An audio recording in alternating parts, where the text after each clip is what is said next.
Desde una casa patrimonial en el corazón de La Paz, esto es Presente Bolivia, un espacio donde debatimos el país que somos, pero también el que podríamos ser. Grabado en el Parlamento, donde la historia se saborea con café y el presente se debate con ideas. Bienvenidos al diálogo, bienvenidos a Presente. Agradecemos al Café del Parlamento por brindarnos un espacio para estar con nuestros invitados. Bienvenidos a otro episodio de Presente. En esta ocasión nos encontramos con un invitado muy especial, el doctor Carlos Goitia Caballero. Él es abogado de profesión, ex ministro de Justicia, también fue parte de la Constituyente. Bienvenido, doctor. Encantado, una alegría, Paola, estar con ustedes y bueno, a sus órdenes, feliz y contento. Bueno, empezando, hay muchos temas de los que podemos hablar, ¿no? Empezando por la gran experiencia que tiene. Y bueno, varias anécdotas, igual la experiencia como docente que usted tiene, que es bastante importante. Yo soy su exalumna. Lo recordamos siempre con mucho cariño. Entonces, sí quería primero empezar preguntándole cómo ve la coyuntura respecto a las elecciones nacionales, esta competencia entre Tuto Quiroga y Rodrigo Paz. Presente Bolivia es un proyecto de jóvenes que se sustenta con el financiamiento de nuestro propio bolsillo. Si te gusta nuestro trabajo, escanea el QR y déjanos una donación para que podamos seguir creciendo. Bueno, creo que es una experiencia nueva para los bolivianos, para las bolivianas, porque no hemos tenido antes la posibilidad de ver que de un conjunto de candidatos aparezcan dos que compiten por capturar el voto ciudadano y definir quién va a ser el presidente. Y estamos aprendiendo sobre el camino, con tropiezos, con dificultades, pero sí creo con un objetivo claro: encontrar quién pueda dirigir este país desde el Ejecutivo los próximos 5 años, donde hay dos candidatos que empiezan de cero. Sé que es horrible el ejemplo, pero es como en los campeonatos de fútbol. Han llegado a la final dos candidatos, uno de ellos saldrá ganando, y bueno, estamos viendo que el partido está complicado porque hay mucho juego sucio y además actitudes demasiado agresivas para una coyuntura que más bien lo que exige es ubicación, cordura y propuesta fundamentalmente, ¿no? ¿Juego sucio por parte de quiénes? Si me preguntan, se lo digo clarito. Para mí el juego sucio viene especialmente de un actor que es PDC, con unas actitudes absolutamente desubicadas de su candidato a vicepresidente, justificadas por su candidato a presidente, que llevan a exponer a las personas, a los seres humanos, a actos de violencia, que no es lo que quiere la gente acá en Bolivia. Queremos soluciones a una crisis, queremos paz, no queremos agresiones, y están llevando el escenario a ese nivel de confrontación donde hay el riesgo de que la violencia se descontrole. Eso es algo que como políticos debieran ser más responsables, cuidar y medir el alcance de sus palabras. Hay muchas cosas que se pueden hacer en democracia, bienvenido, pero no violencia. Y están pasando esa franja, esa línea delgada de lo que es la violencia, y me preocupa muchísimo. Doctor, usted justamente fue ministro de Justicia en el gobierno de Tuto Quiroga. Sí. Quería preguntarle, bueno, ahora usted que tuvo tanta cercanía con él, ¿cómo fue su época como ministro en el gobierno de Tuto y cómo lo ve ahora? Bueno, yo tuve la suerte de una coyuntura particular porque tenía un presidente muy joven, que había sido ministro a su vez muy joven, y me dio la oportunidad de ser ministro siendo muy joven. Y claro, ahí yo tenía una doble responsabilidad: la responsabilidad natural del cargo, pero la responsabilidad de no generar desconfianza, temor o reproche a gente joven en el gobierno. Entonces era una doble responsabilidad. Tuto Quiroga me la dio, creyó, confió, apostó por la juventud. Ha pasado el tiempo y la verdad que me siento contento porque puedo caminar por las calles tranquilo, sin que nadie me acuse de haber hecho cosas malas. El trabajo que hice en ese tiempo, que ya son varias décadas, ha encontrado un nivel de reconocimiento. Yo encuentro que se valora positivamente lo que logramos en ese momento con el presidente Quiroga y al mismo tiempo aportamos a encaminar todo este proceso de reformas en el ámbito de la justicia. Claro, han habido retrocesos en el tiempo, muchas contrarreformas, pero gracias a Dios lo que construimos todavía permite que las bases se mantengan y que sea posible a partir de eso reconstruir. Entonces fue una experiencia muy linda y yo le agradezco siempre a Tuto Quiroga el haber confiado en alguien tan joven, tenía 28, 29 años. Wow. Entonces, claro, él se jugaba la responsabilidad siendo presidente de poner a alguien tan joven. Claro. Pero él confió en la juventud. Y bueno, a Dios gracias, salió bien. Tuve un muy buen equipo. Supe aprovechar la sabiduría de quienes me precedían en el tiempo, pero también ponerle todo el impulso y el arrojo que trae el tener esos años, ¿no? Ser joven.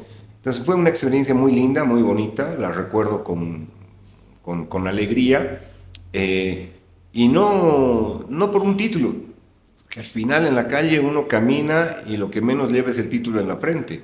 Lo que uno puede hacer es caminar en la calle, tranquilo, mirando a la gente a los ojos, sabiendo que uno cumplió la tarea, que aportó con lo que pudo y que es nuevamente lo que uno más aprecia, un ciudadano de a pie, que quiere a su país, quiere a su gente.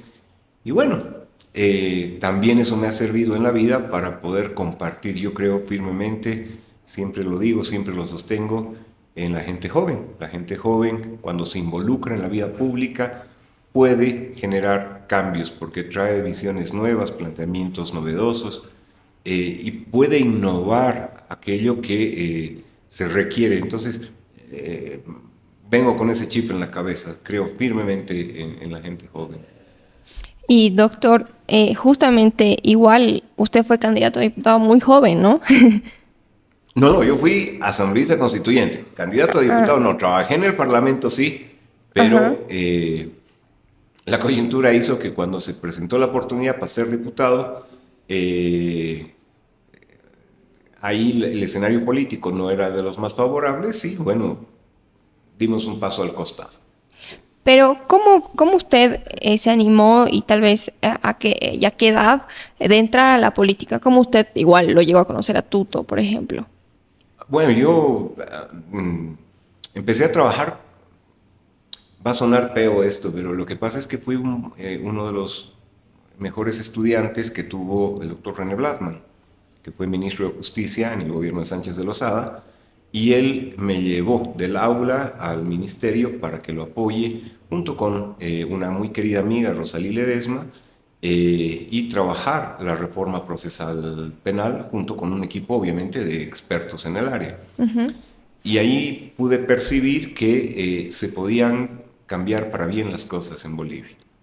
Y ese fue un incentivo para trabajar en la función pública, porque también me tocó ver en mis primeros casos como abogado situaciones muy, muy duras. Siempre recuerdo, mi primer caso era un caso de violación a 2 niños que eran huérfanos.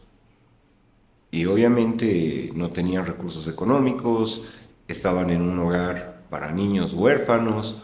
El autor de la violación era un sujeto que dirigía el lugar, y obviamente impulsar el proceso penal fue durísimo porque no había plata, era el puro corazón y la búsqueda de justicia. Fue muy duro. Logramos la condena, pero dije, esto no puede ser que las cosas sean así. Y ese fue sumado a la experiencia, la motivación para meterme al sector público, porque dije, si esto no lo comparto, hay que cambiarlo para bien, pero para cambiarlo hay que estar adentro. Hay que ser parte del servicio público y esa fue la motivación. Y es en ese escenario que pues terminé conociendo a Tuto Quiroga, que estaba de vicepresidente. Había un conflicto constitucional, y me acuerdo, fue una experiencia muy bonita. Yo entré a la reunión en realidad por casualidad, me invitaron a la reunión, puras vacas sagradas del derecho, mentes brillantes de toda Bolivia analizando el problema. Era un problema conflictivo por un tema de municipios y la Constitución. Si uno aplicaba la Constitución, algunos alcaldes debían dejar sus funciones antes del tiempo para el cual habían sido electos, pero si no se hacía eso, se quedaban 3 meses más del tiempo por el cual habían sido electos. Entonces se generaba un enorme escándalo en Bolivia. Habían quienes querían entrar y habían quienes no querían salir en los tantos municipios. Y ahí, gracias a lo que uno estudia, a los profesores, pues razonando, pensando, identifiqué cuál era la solución. El presidente Quiroga, el vicepresidente Quiroga en ese momento dijo, tienes razón, se hizo como había que hacer las cosas, no hubo conflicto, Bolivia encontró una solución tranquila, una transición de gobiernos municipales tranquila, y bueno, a partir de eso el vicepresidente Tuto Quiroga confiaba a mí, me llamaba para los problemas que habían de orden constitucional, para analizarlos, verlos, y a partir de eso pues ya se generó un vínculo mucho más estrecho que se ha mantenido hasta el día de hoy, ¿no? Hasta el día de hoy yo le tengo mucho cariño, trato de apoyarlo con algunas ideas, no estoy en campaña, formo parte del equipo de campaña, pero creo que puedo aportar con eso, ideas, iniciativas, siempre orientadas a lo que uno quiere, ¿no? Que es una Bolivia mucho más sólida, mejor, justa, etc. Y doctor, ¿cuáles son aquellos, no sé si decirle hitos o sí los actos que tuvo dentro del ministerio que tal vez perduran hasta el día de hoy, que son positivos, ¿no?, para el sistema judicial? Bueno, hemos trabajado, la verdad que me ha tocado trabajar en buena parte de las reformas, casi desde la primera letra con el procedimiento penal que está vigente. La norma más importante para mí y creo más de mayor impacto fue la ley de procedimiento administrativo, que le da poder al administrado, le quita poder a la administración y ayuda a transparentar los temas. Es una ley que ya tiene, bueno, no sé cuántos años, más de 20, sigue sólida, no la han cambiado ni en una coma, y eso, bueno, es porque ha funcionado. Es la ley que permite que uno saque el título de bachiller, que tenga el carnet de identidad, que haga los trámites en los municipios, que haga los trámites en las prefecturas. Toda la relación del ciudadano con la administración pública. Esa ley es la que más atesoro, porque hay un dato simpático. Esa ley implica que el poder público renuncia a una parte de esa fuerza que tiene y el ciudadano adquiere derechos y poder. Eso no es fácil que un gobernante lo entienda y lo acepte. Y bueno, a mí me tocó un presidente que lo aceptó, lo entendió y dijo, por supuesto, adelante, lo sacamos. Luego está el tema del Estatuto de Roma, que fuimos como país quien terminó permitiendo que este ingrese en vigencia, que crea la Corte Penal Internacional, que ahora está persiguiendo los peores delitos en el mundo. Apoyamos y trabajamos con la Carta Democrática Interamericana, que ha logrado mucha trascendencia ya en este último tiempo. Y bueno, si es que la lista es larga, me tocó trabajar con la ley del Tribunal Constitucional, Consejo de la Magistratura, la ley del niño, niña, adolescente, la ley de aduanas, el Código Tributario en la parte penal, procesal penal, y la verdad que varias otras, ¿no? Pero esos son. Ahora, esos no son logros personales, digamos, son logros de una gestión, de unos equipos que han trabajado en esto, ¿no? En lograr que Bolivia crezca. No hay una ley que sea de una persona, pero sí hay que tener ganas de querer cambiar las cosas para bien. Y bueno, han ido funcionando. Y doctor, justamente tal vez porque usted mantiene esta relación con Tuto Quiroga, ¿usted aceptaría nuevamente el puesto de ministro de Justicia? Hay una cosa muy bonita que es el servir al Estado, pero el servicio público no es de los más gratos, ¿no? Es decir, Bolivia tiene una peculiaridad, y es que a los servidores públicos se los ve siempre como adversarios políticos por quien esté en la oposición, y es un escenario complicado. Uno no sabe lo que le depara la vida, pero yo creo que hay muchos espacios desde los que uno puede aportar, y bueno, uno está presto a aportar más allá de cualquier coyuntura, ¿no? Ahora, el Ministerio de Justicia está fuertemente criticado, ¿no? O sea, Claro, o sea, siempre trae algo fuerte, un sí, reto no, grande. está complicado porque, bueno, el Ministerio de Justicia es un control interno dentro del Ejecutivo para que no se violen derechos humanos, es un freno a las violaciones de derechos humanos, entonces no es uno, primero, popular en el gabinete, porque le tiene que llamar la atención a todos aquellos que no están haciendo bien las cosas en el marco del respeto a los derechos humanos. Hay varias tareas ligadas con el tema de justicia, no en tribunales, sino fuera de él. Entonces es una tarea compleja, pero a esto se suma que en el último tiempo se ha convertido en una suerte de espacio de lobby para obtener sentencias a favor del partido del gobierno. Exacto. Entonces eso ha desacreditado enormemente a ese ministerio, a mí me apena profundamente. No ese es el rol del ministro o de la ministra de Justicia. Y bueno, esas malas actuaciones hacen que hoy ese ministerio esté cuestionado, pero es uno de los más importantes dentro de la estructura del Ejecutivo, porque es una de las razones de ser que tiene el Estado como tal, ¿no? Y justamente este año fuimos calificados como el segundo país más corrupto del mundo. Eso es algo gravísimo porque antes se hablaba de términos de continente, tal vez América, pero ahora estamos hablando del mundo. Entonces, sí le quería preguntar que nos dé tal vez una lectura desde su punto de vista de cómo es que hemos llegado a ese punto. Porque hasta yo siento que, por ejemplo, ejercer como abogada actualmente, creo que inconscientemente es aceptar estar en ese sistema. Y por ende yo creo que desmotiva mucho a estudiantes o recién egresados en derecho de querer estar en la esfera pública, por más de que seas un abogado privado, ¿no?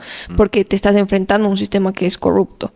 Entonces, ¿por qué cree que hemos llegado a este punto?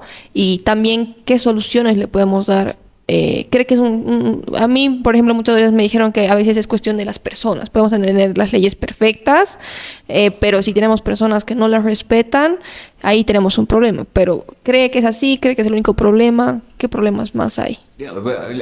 La ecuación para mí es muy sencilla. La democracia combate la corrupción y, por lo tanto, los esfuerzos para derrotarla no son fáciles, cuestan, pero son posibles.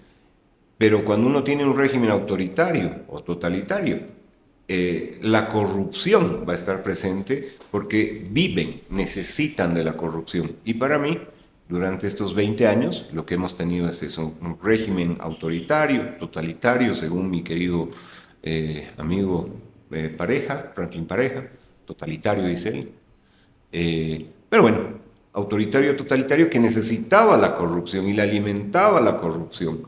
Y por eso hemos llegado a los índices críticos que hoy vemos. Que hay que retomar el camino democrático y combatir a la corrupción, sí. Creo que es posible vencerla, sí. ¿Cómo? Y ahí igual mi lectura es muy sencilla. Darle poder a la gente, quitarle poder al funcionario público, al servidor público. Y para esto hoy tenemos herramientas maravillosas gracias al desarrollo de la tecnología, que nos ayudan a transparentar la gestión pública. Entonces, si logramos transparentar la gestión pública, darle poder al ciudadano, fortaleciendo sus derechos, restamos poder a la discrecionalidad, a la arbitrariedad de los servidores públicos y con eso vamos a ir eliminando la corrupción. Y también, obviamente, esto va ligado con la persona que asume el cargo público, ¿no? Hay que también tener cuidado a quién uno pone pues, en la función pública, ¿no? Ahí, eso es cierto. Pero bueno, creo que por ese camino se puede ir. Y hay experiencias muy exitosas en el mundo que uno no puede ignorarlas, uno debiera poder traerlas, implementarlas adecuadamente y lograr esos resultados, ¿no? Salir de esas listas de corrupción de los últimos puestos que hoy nos encontramos, vergonzosos, pero avanzar. Va a tomar tiempo, cuesta, sí, pero es posible y al final el beneficiario es el ciudadano o la ciudadana de a pie. ¿Se puede? Se puede. La pregunta es, ¿se quiere? Ese es el problema. Claro, porque igual nos menciona algo muy interesante, que es el tema de que justamente la justicia responde al gobierno de turno, ¿no? Es lo que hemos visto estos últimos 20 años. Bueno, yo puedo decir eso porque tengo 23 años, pero justamente yo creo que la persona que entre, alguien que, como usted dice, que quiere cambiar las cosas, puede ser algo muy tentador también seguir con ese sistema donde tal vez favorece a uno mismo, a su propio gobierno. Creo que alguien que realmente quiere cambiar las cosas va a dejar de lado eso, a pesar de que podría ser una oportunidad, evidentemente de mala manera, hacia uno mismo. Pero ¿cómo podemos realmente tener una tal vez inclusive separación de poderes, si tal vez desde la Constitución, y alguna vez también lo hemos tocado el tema, que el vicepresidente presida la Asamblea, igual es un error para la separación de poderes, por ejemplo?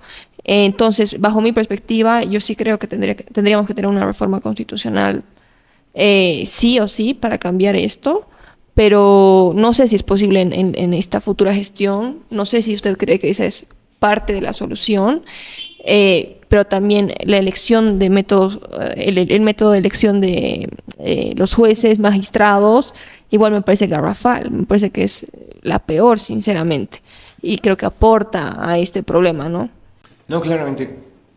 Yo dividiría el escenario en tres partes, ¿no? La primera, coincidiendo plenamente, necesitamos una reforma constitucional porque este mecanismo de elección popular de las altas jerarquías del órgano judicial, para lo único que ha servido es para coparlo en base a un cálculo político y a partir de copar esas altas cortes en cascada, tomar todo el poder judicial insertando a militantes del partido.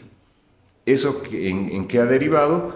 En que mientras tenga jueces que me hagan caso, en tanto yo soy el gobernante, hagan lo que quieran. Entonces es carta blanca para corrupción, en tanto cumplan lo que yo digo, lo que les pido o lo que les mando. Entonces, claro, si no corregimos eso, vamos a tener problemas. Necesitamos una reforma constitucional que nos brinde un mecanismo de elección transparente de perfiles de actores que hagan que la independencia judicial se respete, estos actores se hagan respetar y estos actores logren que la población respalde esa independencia judicial. Por una parte. Por otra parte, el otro gran eje es, y insisto en esto, es el uso de la tecnología. Hay 10 millones, bueno, no 10 millones, hay un montón, lo voy a poner en esos términos, de trámites que uno requiere como ciudadano día a día, que los tiene que tramitar ante el órgano judicial, que pueden ser rápida, fácil y transparentemente despachados y atendidos con el uso de la tecnología.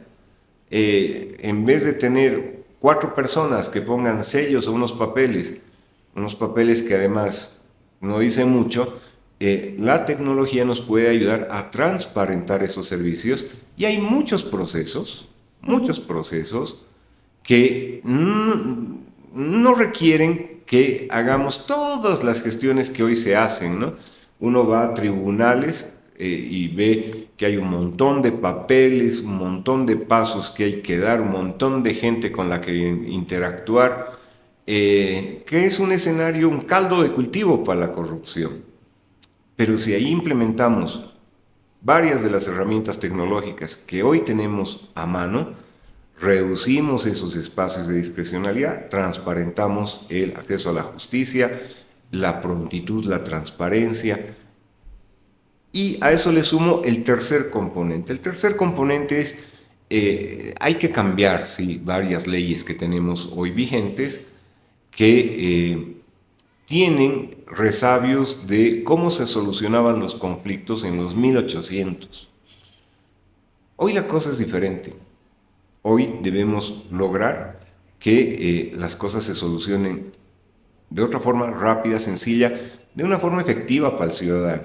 Un ejemplo muy sencillo: si alguien me debe, qué sé yo, 50 bolivianos y no me paga, no me voy a meter a un juicio aquí en tribunales con abogados y papeles, pero no es correcto que quien me debe los 50 no me los pague. Yo necesito una solución y el Estado está para ayudarme para eso. Entonces, si logramos reconcebir esa forma de solucionar conflictos que tenemos hoy ligada a papeles de tribunales y jueces, vamos a lograr reconcebir la forma de resolver conflictos. Vamos a poder vivir en paz. ¿Es posible? Sí. ¿Hay países que lo han hecho? Sí. ¿Lo han logrado? Sí. ¿Y los bolivianos podemos hacerlo? Sí. Lo que se requiere es ahí voluntad. Y no quiero dejar suelta esa parte de la pregunta. ¿Se requiere voluntad de quien gobierna? Sí, pero también es cierto que esa voluntad de quien gobierna tiene que estar aparejada por el pedido de la población para que esa necesidad sea atendida. Entonces es una tarea de toda la población para exigirle al gobernante, a quien esté de presidente, que lleve a cabo esta tarea, y exigirle al Parlamento que también se ponga la camiseta y encare este tipo de reformas estructurales para ir avanzando, ¿no?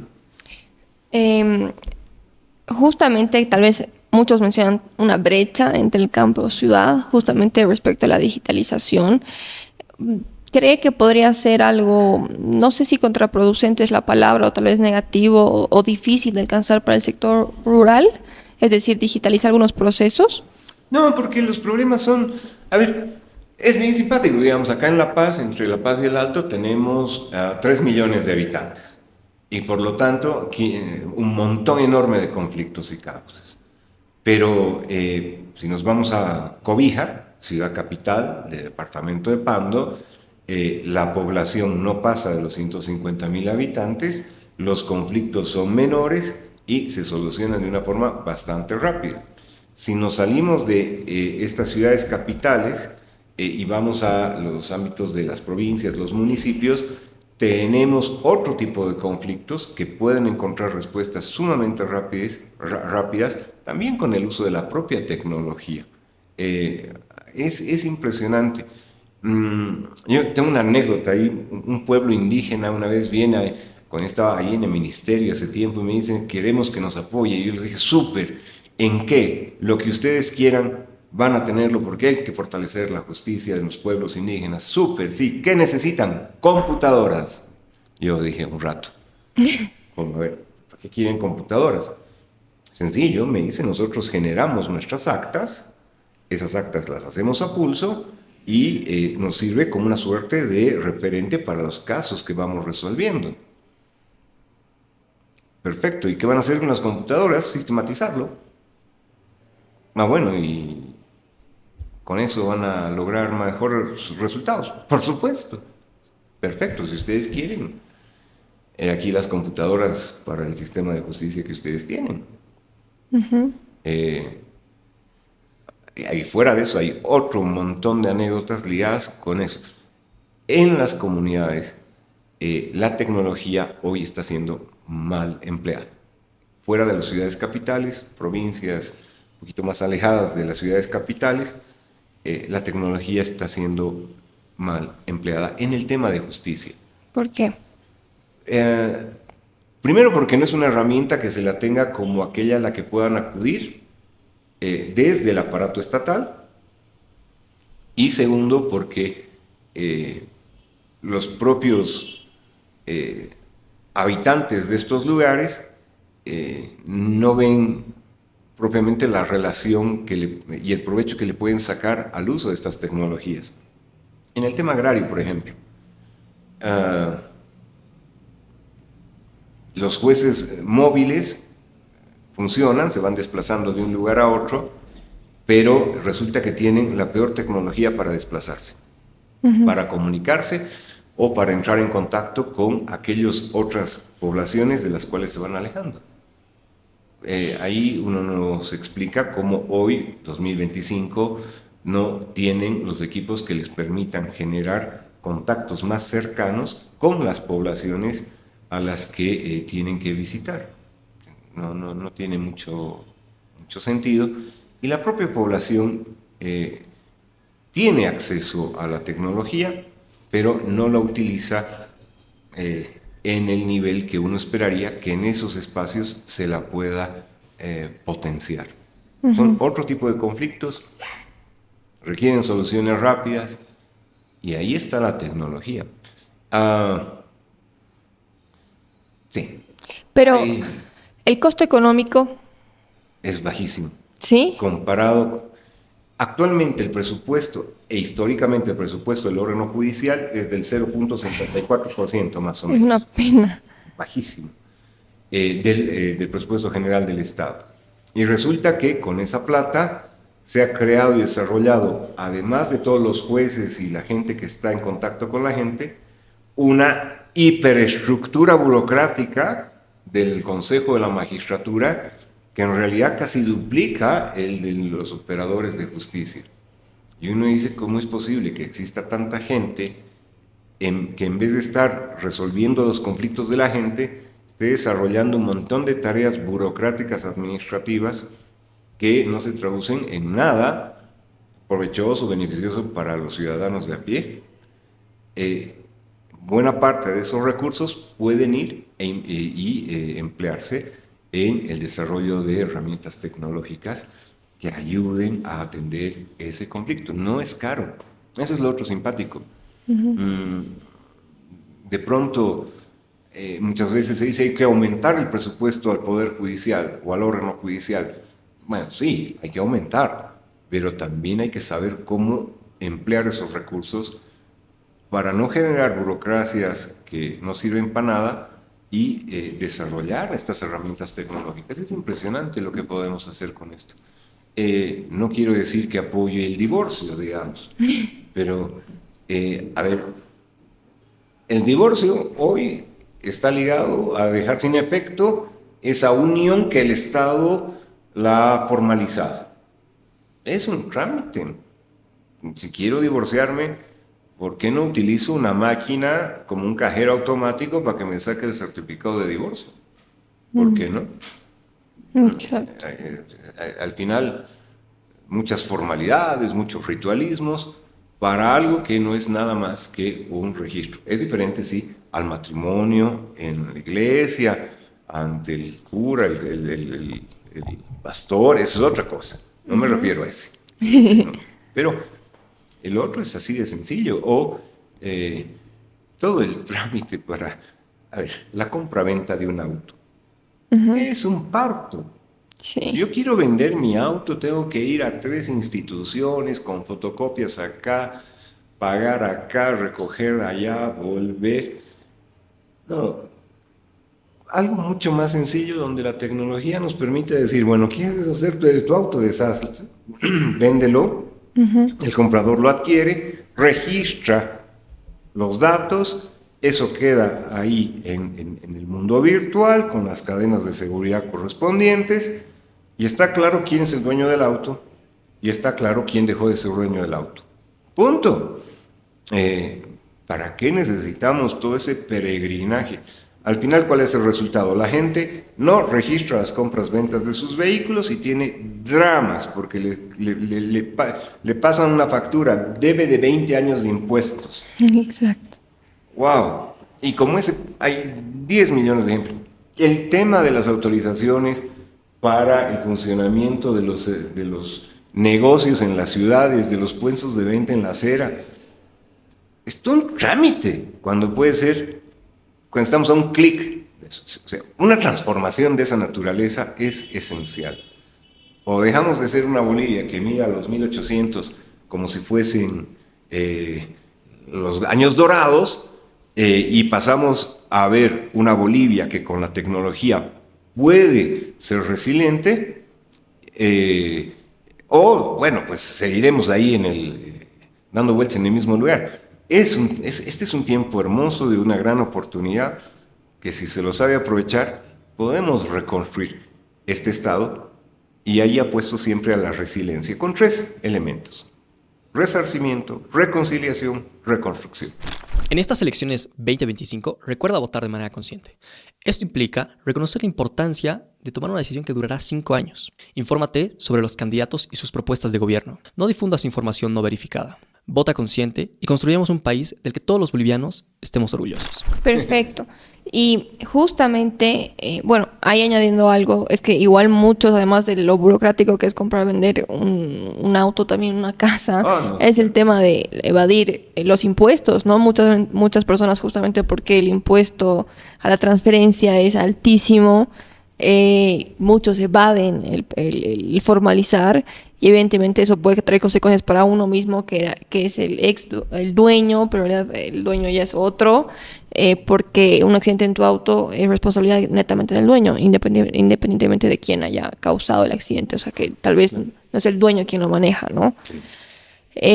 Pero ahí, doctor, toca un tema súper interesante, que es el presupuesto que tiene el órgano judicial, que bueno, usted lo dice, 0,3.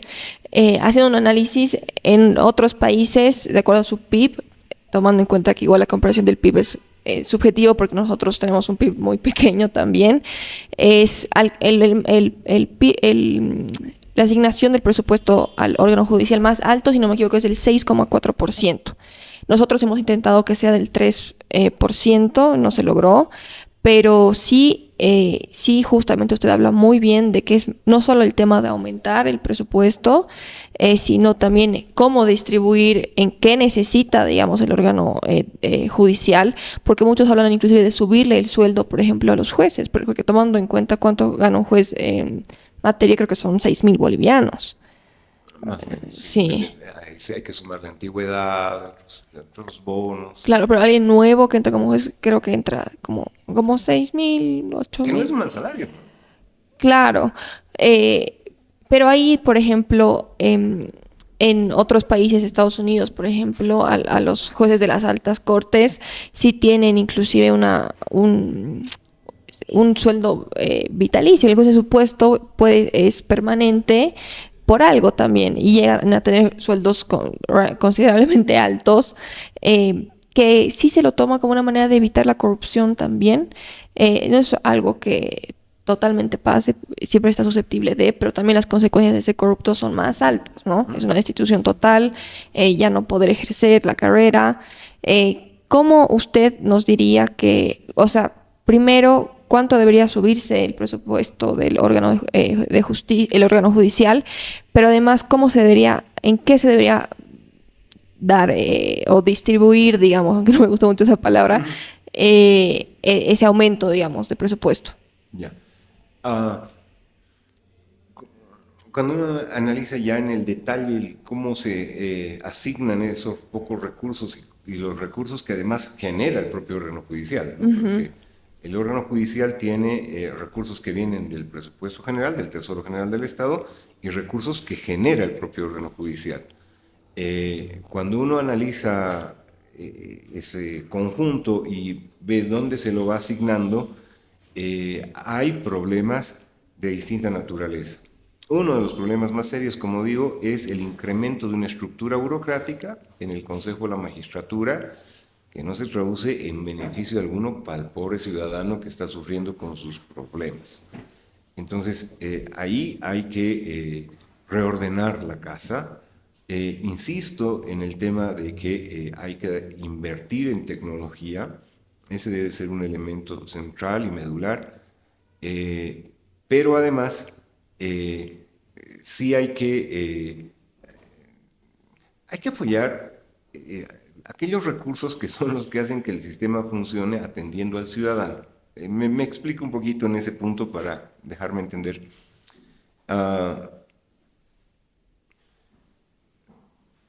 Si yo soy un servidor judicial y me dice en la ley que tengo que atender a una persona y que para atenderla debo hacer un par de llamadas y no me da plata el Estado, no esperen que yo llame de mi teléfono sacrificando mi salario. Entonces, ahí hay dos opciones. O yo como servidor público me empobrezco, o le pido al ciudadano que me pague el uso de mi teléfono celular, y ahí se genera corrupción. Entonces, ¿qué necesito? Generar condiciones adecuadas para la prestación del servicio con los recursos adecuados. Papel, tinta, transporte, comunicaciones, todo aquello que hace a esa parte operativa. Eso es lo que necesito fortalecer. Ambientes adecuados para que la gente trabaje y los ciudadanos y ciudadanas encuentren espacios amigables donde sea lindo ir y solucionar los conflictos. Hay muchas cosas en ese sentido que hay que saberlas dimensionar y priorizar. En el tema de los salarios, yo ahí tengo mis reservas en el sentido siguiente. Si bien el salario de los jueces y las juezas no es el más alto, no es un mal salario. No es un mal salario en función a lo que se tiene como salario mínimo vital. Si estamos hablando de un salario mínimo vital de 2.700 y una persona que está empezando la carrera judicial gana entre 6.000 y 8.000 bolivianos, entonces no es un mal salario.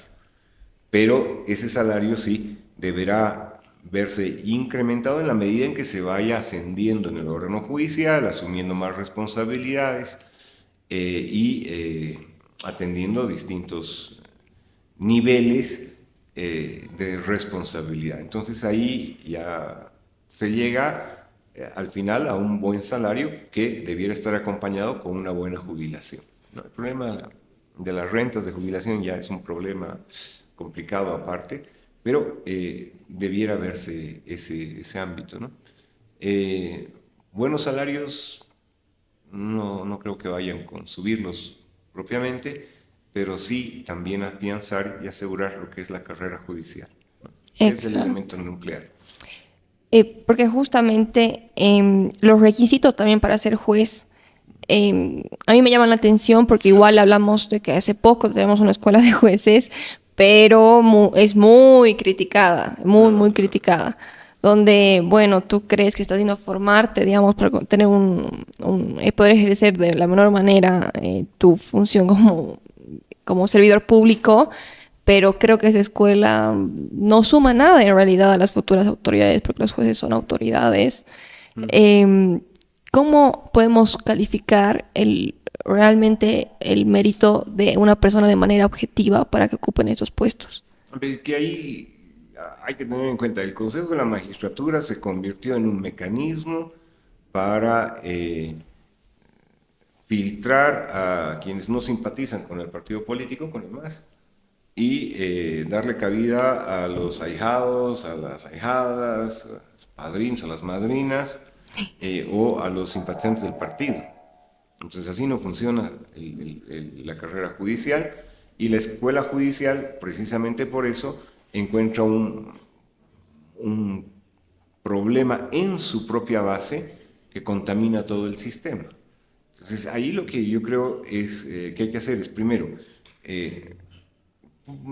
asumir en serio que hay que tener requisitos para entrar a la carrera judicial, muy objetivos, muy claros, transparentes, que favorezcan la vocación de servicio con la capacidad,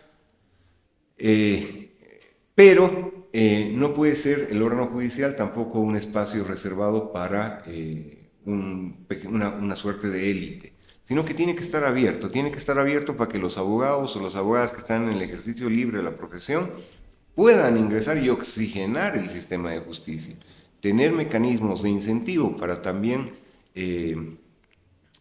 ¿cómo se llama esto?, reclutar gente que está del otro lado de la barra, como se dice, ¿no?, de los abogados litigantes, las abogadas litigantes, porque eso permite oxigenar el sistema. Y eso ayuda a quebrar círculos de consorcios o grupos de corrupción que se van generando.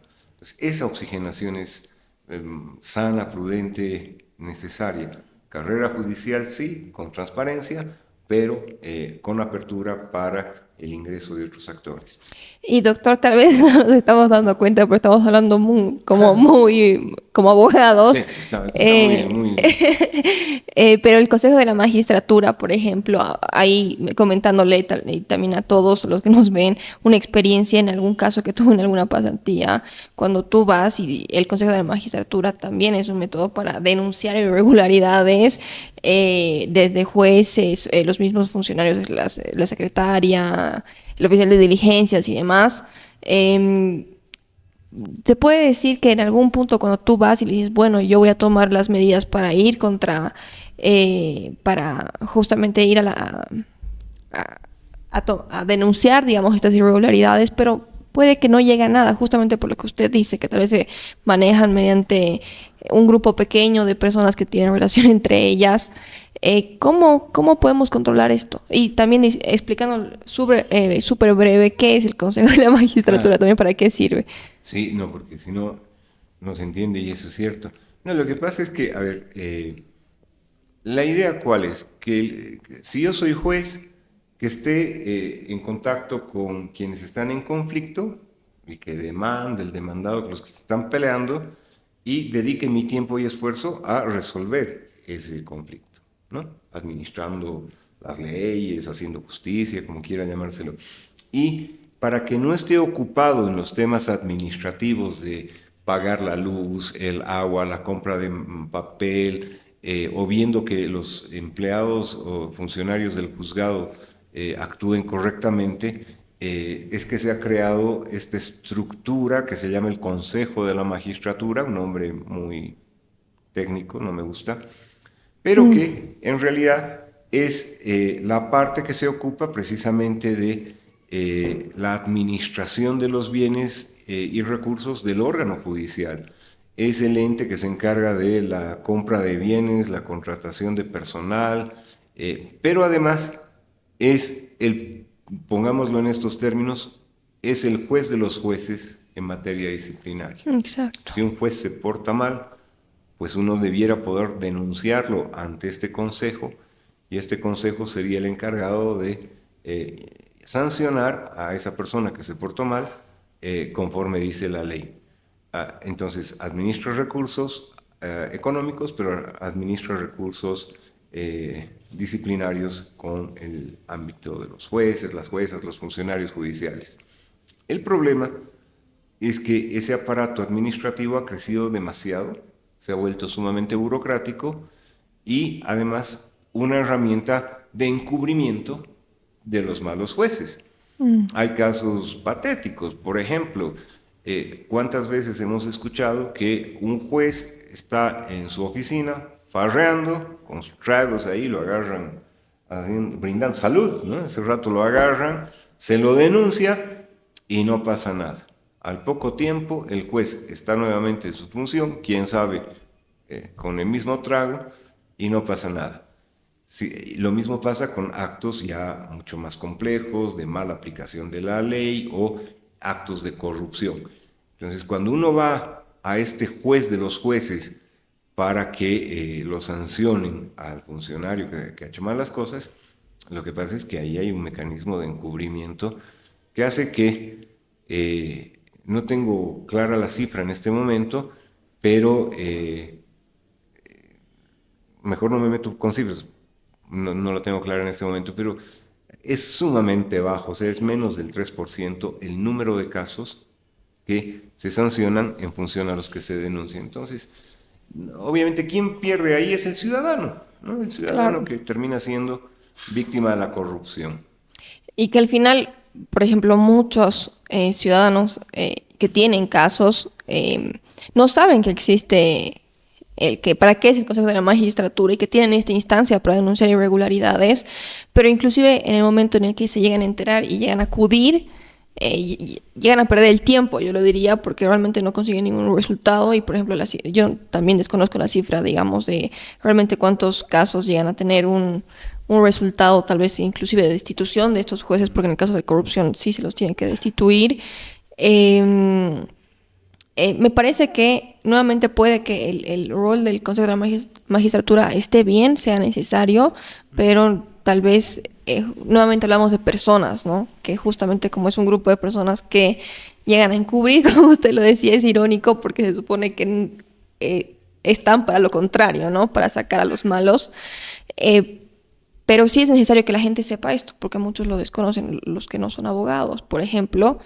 Y justamente yo me voy a otro tema, que es el tema, usted igual lo mencionó, la asamblea. La asamblea igual tiene que aprobar todas estas propuestas que se tenga respecto a cambiar, inclusive el mismo presupuesto del órgano judicial. Pero además, yo ahí le tengo una pregunta.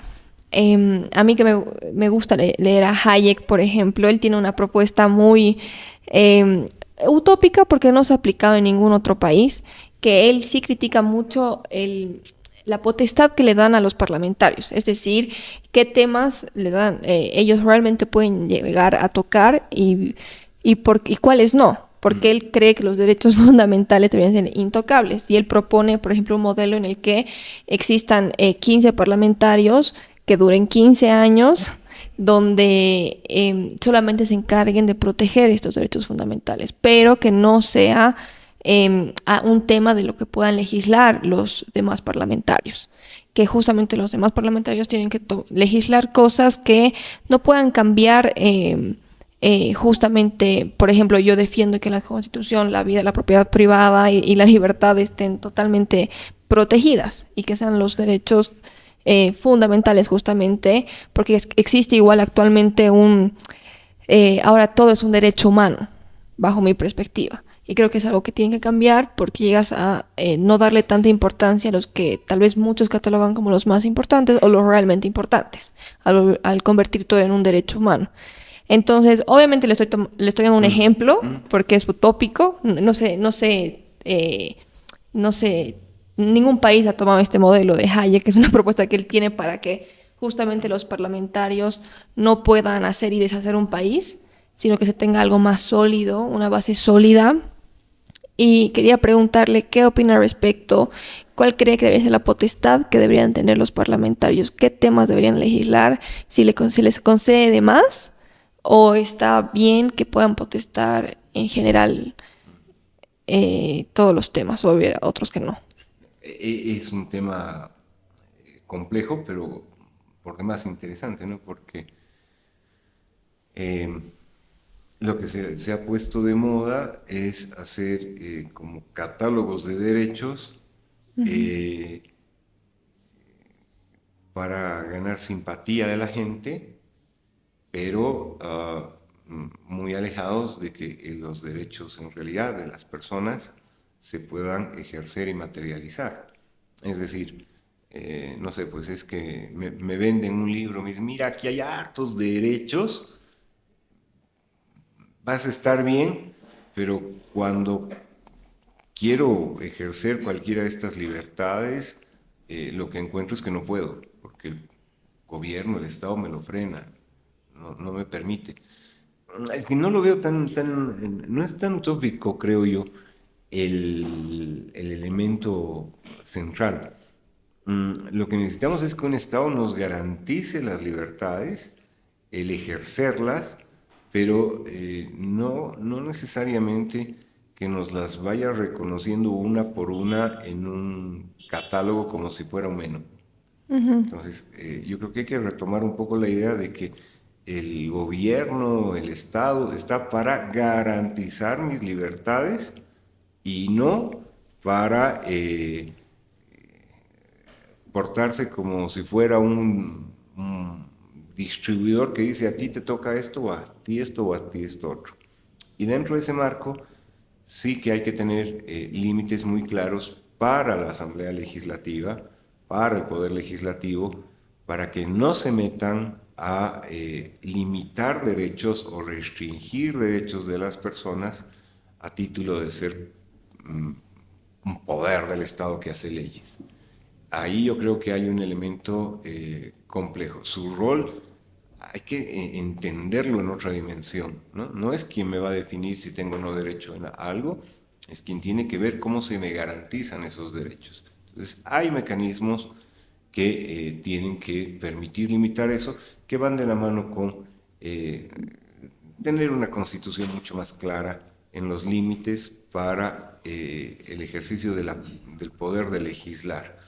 Yo creo que ahí hay un tema importante, que va de la mano con mecanismos, por ejemplo, ¿por qué tenemos que elegir al mismo tiempo legislativo y ejecutivo? ¿Por qué tenemos que elegir en la misma votación al mismo tiempo parlamentarios y presidente o presidenta del ejecutivo? Yo creo que un mecanismo interesante, precisamente que ayuda a evitar estos excesos de los legisladores, es tener las elecciones intermedias. Es decir, 5 años en el Ejecutivo, muy bien, a la mitad se renueva la mitad del Legislativo. Como Argentina. Como Argentina, como Estados Unidos, como otros países. La verdad es que hay un montón. ¿Y qué es lo que además va muy de la mano con la historia de nuestras constituciones en Bolivia, aunque nunca se cumplió, ¿no? Pero son tiempos distintos que ayudan a que la voluntad política del ciudadano representada en el legislativo se vaya oxigenando. Y obviamente eso supone un nivel de limitación en la tarea de legislar. Porque así como hay ejecutivos que se disparan y hacen lo que quieren en un marco de autoritarismo espantoso, también hay los legisladores. El legislativo es un espacio muy bonito, ¿no? Hasta que uno entra a trabajar ahí se encuentra con unos reyes chiquitos, todo parlamentaria que se respete, se cree un dios. No es así, pero bueno, y obviamente eso es complejo, ¿no? Entonces, ahí también hay mecanismos que limitan estos excesos. Hay que rediseñar el legislativo. Hay que sacarlo al vicepresidente de presidente del legislativo para empezar, y segundo, tenemos que encontrar el mecanismo que haga que el legislativo responda a la gente, no al presidente del ejecutivo. Sí. Para oxigenar la vida política, para reordenar las necesidades que deben ser atendidas y para fortalecer en ese sentido el sistema democrático, ¿no? Esa es una tarea central. Que bueno, ahora no está en la agenda pública, ¿no? Pero bueno, qué bueno, porque eso permitirá trabajar para avanzar en esa línea, ¿no? Claro, creo que o sea, casi nadie lo considera, ¿no? Reformar la Asamblea Legislativa. Sí, pero yo creo que va ligado un poco con el desconocimiento de la población, ¿no? No llega a entenderlo, cómo funciona, no le gusta cómo funciona, pero claro, si se inicia un proceso en el que explique que el parlamentario no me va a asfaltar la calle, no me va a hacer poner luz pública, alumbro público. Que muchos piensan que es así y muchos parlamentarios inclusive creen que es así, porque la verdad es que me ha tocado escuchar a muchos que inclusive han estado acá hacer propuestas que se tratan en el municipio. O sea, por defender, o sea, yo voy a ser diputada por la paz y te ofrezco mejorar tu calle, pero no es rol del diputado o senador hacer eso. No, pero les gana puntos, ¿no?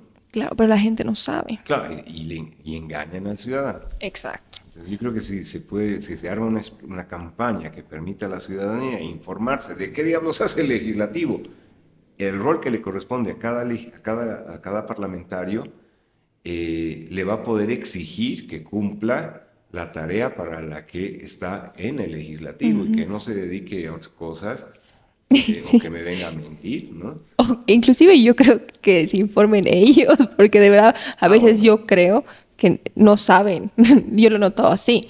Ahora, muchas veces obviamente hay que, si lo hace justamente con engaños es peor, ¿no? O sea, sabiendo que no está dentro de sus potestades hacer eso dentro de la asamblea. Pero, doctor, para ir terminando también, es imposible que no le pregunte sobre su experiencia en la constituyente. ¿Cuál ha sido su experiencia? ¿Cuáles han sido tal vez los retos que usted ha vivido? Y también qué ha evitado usted, ¿no? No, a ver, ha sido una experiencia muy linda porque, digamos, en el plano personal, a mí que me gusta el tema constitucional, que me he metido a eso, qué sé yo, poder ser parte de trabajar una constitución es pues una realización personal muy importante. Pero resulta que es así de insignificante frente a lo que implica que un Estado como Bolivia elabore una nueva constitución, ¿no? Y en ese tiempo yo creo que hubo una coyuntura muy interesante porque frente a la fuerza que tenía el movimiento al socialismo, lo que hubo que hacer fue activar un mecanismo de contención, ¿no? Porque el movimiento al socialismo quería entrar, arrollar con todo, hacer desaparecer básicamente todo aquello que le frena el poder al señor Evo Morales. Entonces fue un momento de contención. Luego se pasó a un segundo momento que fue de insertar en la propuesta del movimiento al socialismo y siendo como oposición minoría a aquellos elementos que anulen las grandes amenazas para la población boliviana y para el Estado boliviano como tal. Y creo que eso ha permitido que hoy se tenga ya el tercer momento, que es el de pensar precisamente en reformar la Constitución y reformarla conociendo qué elementos hay que cambiar para que la Bolivia que queremos funcione. Pero son tres momentos que van en esa secuencia y hay cosas muy simpáticas, ¿no? Ya en el contenido de la Constitución, cuando uno se pone a ver qué está reclamando la gente y cuáles de esos reclamos tienen respaldo constitucional, uno dice, eso es lo que logramos meter. Paradójicamente, son los elementos que permiten eso. Y uno muy clarito, la propuesta del oficialismo era limitar y casi someter del todo a todos los medios de prensa, de comunicación escrita, televisiva, oral, todos. ¿Cómo? A través del mecanismo que tenían establecido de renovación de las licencias a cargo del legislativo, perdón, del ejecutivo, en una lógica espantosa. Entonces, una de esas reformas que se logró meter fue decir, no, un ratito, libertad de expresión sí, libertad y garantías para los medios de comunicación, para periodistas, y eso es lo que hoy hace que tengamos los medios de comunicación que están funcionando, que las periodistas puedan desarrollar su tarea y que entrevisten a quien quieran y cuando quieran. Una de las reformas. Hay otras estructurales igual, muy interesantes. Una, por ejemplo, ha sido mantener la lógica republicana del Estado, ¿no? Que el ciudadano elija a sus gobernantes, que se demande la independencia del órgano judicial, que los cargos sean renovados periódicamente, etcétera. Mecanismos que hacen a una república que están vigentes en la Constitución, que costó mucho meterlos, pero se logró. Ahora, claro, otra cosa es que el gobernante de turno no hubiese querido someterse a la Constitución, pero la demanda ciudadana, a partir de esos contenidos de la Constitución, es la que hoy nos da un espacio para movernos hacia un mecanismo de fortalecimiento democrático, ¿no? Entonces, hay varios elementos. De verdad que hay varios que me gustaría resaltar, pero lo resumiría en estos términos. Hubo un momento de frenar el aplastante andar del MAS.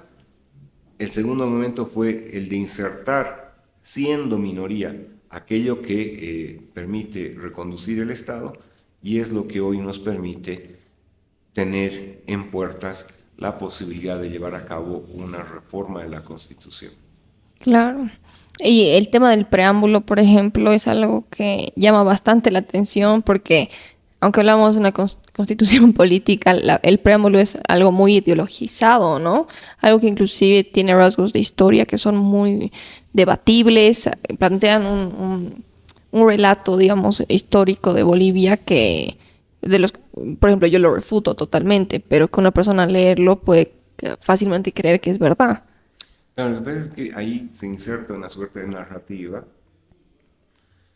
que trata de combinar visiones antagónicas, ¿no? Una visión histórica de la vida de los pueblos, con una lógica de la fuerza real imperante, que termina dando lugar a que gracias a Dios y a la Pachamama seamos ateos.